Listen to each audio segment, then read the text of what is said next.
नमस्कार, जय धन्वंतरि एवरीवन। आज हम इस वीडियो में जो टॉपिक्स कवर करने वाले हैं वो है इंट्रोडक्शन पोर्शन शालक्य तंत्र का, देन एनाटॉमी ऑफ आई जो कि आयुर्वेद पार्ट वाला है वो, फिर नेत्रगत विकार के हेतु एंड देन क्लासिफिकेशन। तो सबसे पहले देखते हैं इंट्रोडक्शन पोर्शन। अपनी स्क्रीन को फुली रोटेट कर लेना ताकि मेरी पूरी नोट्स दिखें आपको। सबसे पहले देखते हैं तो डेफिनेशन शालक्य तंत्र की। तो उसमें क्या मेंशन करा है? शालक्य नाम ऊर्ध्वजत्रु गता नाम रोगाणाम श्रवण नयन वदन घ्राणादि संसृता नाम व्याधि नाम उपशमनार्थम शालक्य यंत्र प्रणिधानार्थ च। अब ये 2 मार्क के लिए इंपॉर्टेंट है, सो इसको पूरा याद करना है।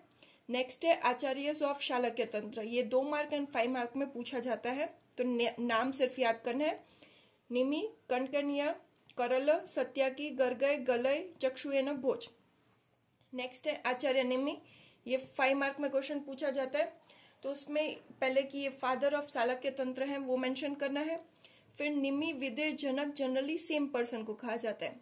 नेक्स्ट पॉइंट जो मेंशन करना है वो है रेफरेंस, तो वो है श्रीमद् भगवत गीता स्कंद 9 अध्याय 13।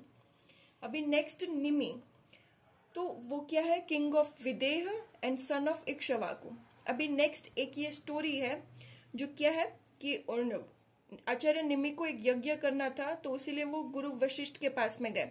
अभी गुरु वशिष्ठ का ऑलरेडी इंद्र से कमिटमेंट था, तो गुरु ने ये कहा कि आप अपना यज्ञ पोस्टपोन कर दो। बट देन आचार्य निमि ने क्या करा कि गुरु वशिष्ठ के बगैर ही यज्ञ स्टार्ट कर दिया। तो उस वजह से वशिष्ठ आचार्य को गुस्सा आ गया एंड उन्होंने उनको कर्स दिया कि डेथ हो जाए उनकी। फिर बाकी सारे आचार्यस ने क्या करा? प्रे करा गुरु वशिष्ठ से एंड देन उन्होंने वापस निमि को ब्लेसिंग दी कि वो आईलिड में रह सकते हैं लोगों की। इस वजह से उनका नाम पड़ा आचार्य निमि। अभी दूसरा क्या है? मिथि। तो वो नाम क्यों पड़ा? क्योंकि उनकी बॉडी का मंथन करा गया था दूसरे आचार्यों के द्वारा। नेक्स्ट है विदेह। विदेह मतलब वो कर्स के बाद में अपनी बॉडी से बाहर रहे थे। अभी जनक, तो उसके लिए भी अलग स्टोरी है कि यज्ञ जब परफॉर्म करा था तभी जो सूर्य देवता है वो गुस्सा हो गए थे एंड उन्होंने कर्स दिया था कि उनको वो ब्लाइंड हो जाए। फिर जनक ने भगवान जी से प्रार्थना करी एंड उनको प्लीज करा एंड फिर उनको सिखाया चक्षुर्वेद। तो ये सारी स्टोरीज आपको याद करनी है।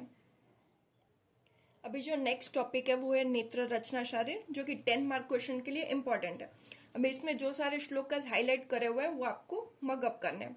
तो सबसे पहले ग्रोस एनाटॉमी का श्लोक है जो कि विद्यात द्वय अंगुलीय बाहुल्यम सवांग अंगुष्ठ उदर समेतम द्वय अंगुलीय सर्वतः स अर्धभिषक नयन बुद्बुदम। तो इसका मतलब क्या है कि इसकी जो विड्थ है अबव डाउनवर्ड्स वो 2 अंगुल है एंड एंटीरियर पोस्टीरियर डायमीटर है दैट इज ऑल्सो 2 अंगुल। जो साइड टू साइड वाला डायमीटर है दैट इज 2.5 अंगुल। एंड इधर अंगुल प्रमाण क्या है? तो थंब की विड्थ। नेक्स्ट स्ट्रक्चर का, तो सुवृत गोस्तनाकार सर्वभूत गुण उद्भवम। तो सुवृत ये सर्कुलर है एंड गोस्तनाकार आगे का जो आकार है वो गोस्तनाकार है। नेक्स्ट पंच भौतिकत्व। पलम वो अग्नितो रक्तम वातत कृष्णम शीतम जलात आकाशाद अश्रु मार्गश्च जायन्ते नेत्र बुद्बुदे। तो अभी जो मासल भाग है वो पृथ्वी महाभूत से उद्भव है, रक्तवर्ण भाग अग्नि से, कृष्ण भाग वायु से, श्वेत भाग जल से, अश्रु मार्ग आकाश से। नेक्स्ट है दृष्टि। मसूर दाल मात्रम तो पंचभूत प्रसादम खगोत विस्फुलिंगम आधा तेजो अभिरेवये। अब उसका मतलब क्या है कि जो दृष्टि है उसका आकृति है वो मसूर दाल के समान है एंड वो महाभूत के प्रसाद से बनी हुई है एंड वो शाइन कैसे? खगोत यानी जुगनू के समान शाइन करती है।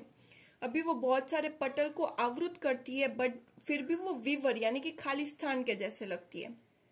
अभी नेक्स्ट पार्ट्स कितने हैं वो याद करने। तो 5 मंडल है, 6 संधि एंड 6 पटल। तो 5 मंडल हैं वो कौन कौन से हैं? पक्ष्म, वर्तम, श्वेत, कृष्ण एंड दृष्टि। नेक्स्ट 6 संधि, तो वो कौन कौन सी है? पक्ष्म वर्तम, वर्तम शुक्ल, शुक्ल कृष्ण, कृष्ण दृष्टि, कनिनिक एंड अपांग। कनिनिक है वो मीडियल कैंथस है एंड अपांग है वो लेटरल कैंथस है। नेक्स्ट है पटल, तो वो कितने हैं? 6। तो 2 बाह्य पटल है एंड 4 आंतश्च पटल है। जो आंतश पटल है वो कौन से? तेज जल आश्रित, मांस आश्रित, मेद आश्रित एंड अस्थि आश्रित। अभी जो 4 अंतल पटल है उसमें अगर कोई भी डिजीज क्रिएट होती है तो वो फर्दर जाकर तिमिर रोग की उत्पत्ति करती है। एंड ये जो अंतश्च पटल है उनकी थिकनेस कितनी होती है, 1/5 ऑफ दृष्टि के समान। अभी नेक्स्ट नेत्र निर्माण सहायक अवयव। तो सिराणाम कंडराम च मेदस कालकस्य च गुणः कालत पर श्लेष्मा बंधन अक्षणों सिरायुक्त। जो ये 4 द्रव्य हैं वो इसी सीक्वेंस में नेत्र बंधन में हेल्प करते हैं। अभी नेक्स्ट जो टॉपिक है वो है नेत्र रोग सामान्य हेतु। तो ये 10 मार्क के लिए बहुत ही आईएमपी क्वेश्चन है एंड जो इसके विशिष्ट हेतु वाला जो श्लोक है वो आपको याद करना है। तो सबसे पहले सामान्य हेतु में क्या क्या है, आदि बल प्रवृत्त, जन्म बल प्रवृत्त, दोष बल, संघात बल, काल बल, देव बल, स्वभाव बल। अभी नेक्स्ट विशिष्ट हेतु, तो उसका श्लोक क्या है, उष्णाभितप्तस्य जल प्रवेशात् दुरेक्षणात् स्वप्न विपर्याच प्रसक्त संरोधन कोपशो क्लेश अभिघातादि अतिमैथुनाच सुक्तार्नाल अम्लकुलथमाश निषेवणाद वेग विनिग्रहाच स्वेदतो धूम निषेवणाद छर्द विधाताद वमनति योगाच बाष्पग्रहणात् सूक्ष्म निरीक्षणात् नेत्र विकार जनयन्ति दोषाः। अभी फर्स्ट उष्ण अभितप्तस्य जल प्रवेशात्, मतलब इसका क्या हुआ कि taking cold water bath when body is hot leads to sudden variation in body temperature. तो क्या होगा कि जब बॉडी हॉट है तो वेसल्स हैं वो डायलेट होंगी, अब सडनली टेम्परेचर ड्रॉप होगा तो उस वजह से वेसल्स कॉन्स्ट्रिक्ट होंगी एंड वेस्क्यूलर डैमेज हो जाएगा। नेक्स्ट दुरेक्षणात्, मतलब दूर की चीजों को कंटिन्यूअसली देखना, तो उससे क्या होगा कि आई स्ट्रेन होगा and further on I disorders होंगे। नेक्स्ट क्या है, स्वप्न विपर्यय, यानी कि अल्ट्रेशन ऑफ स्लीप, मतलब दिवा स्वप्न करना या रात्रि जागरण करना। तो दिवा स्वप्न करेंगे तो क्या होगा कि कफ दोष का विशेषण होगा एंड रात्रि जागरण से वात पित्त दोष का प्रकोप होगा।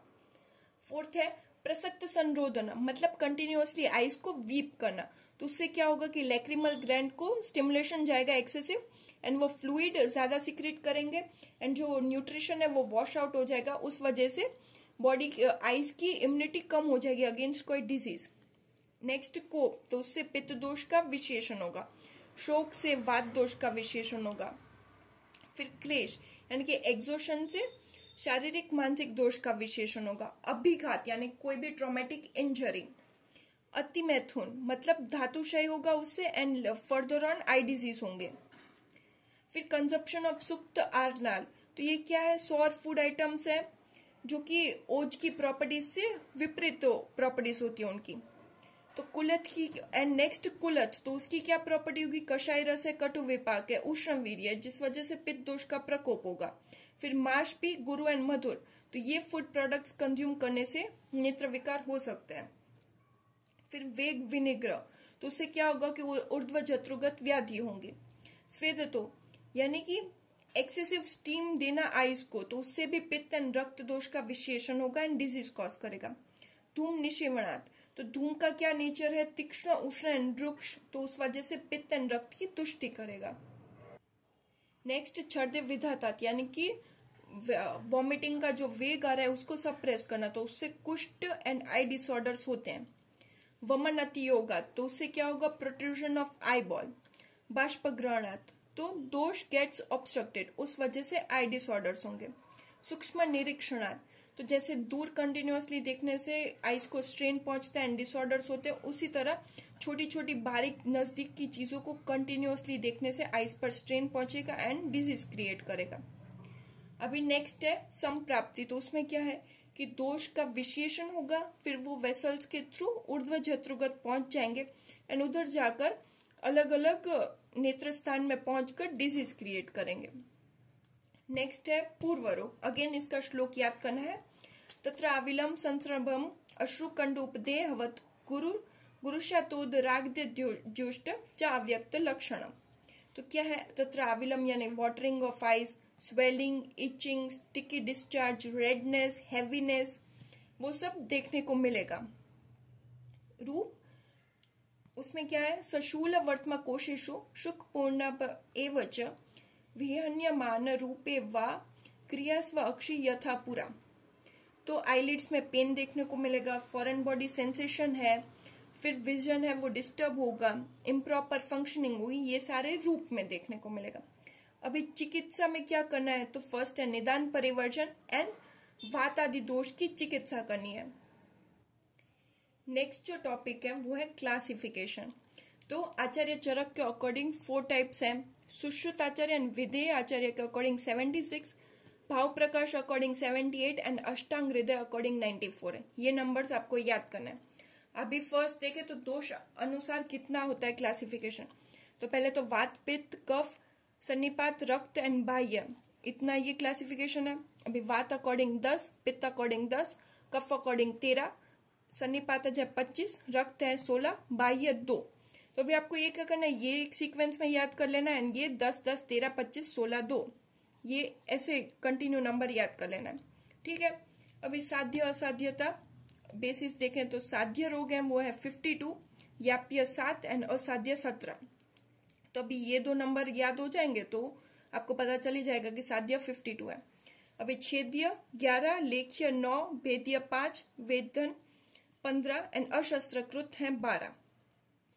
अभी है लास्ट वन आश्रय अनुसार। तो आश्रय अनुसार मतलब संधिगत, वर्तमागत, शुक्लगत, कृष्णगत, सर्वगत, दृष्टिगत एंड बाह्य, ये याद करना है। अभी जैसे जैसे आप आगे टॉपिक्स पढ़ते जाओगे तो संधिगत पढ़े तो आपको पता चल ही जाएगा कि 9 है, वर्तमागत 21 है, शुक्लगत 11, कृष्णगत 4, सर्वगत 17, दृष्टिगत 12 एंड बाह्य है वो 2, वो है सनिमित लिंगनाश एंड अनिमित लिंगनाश।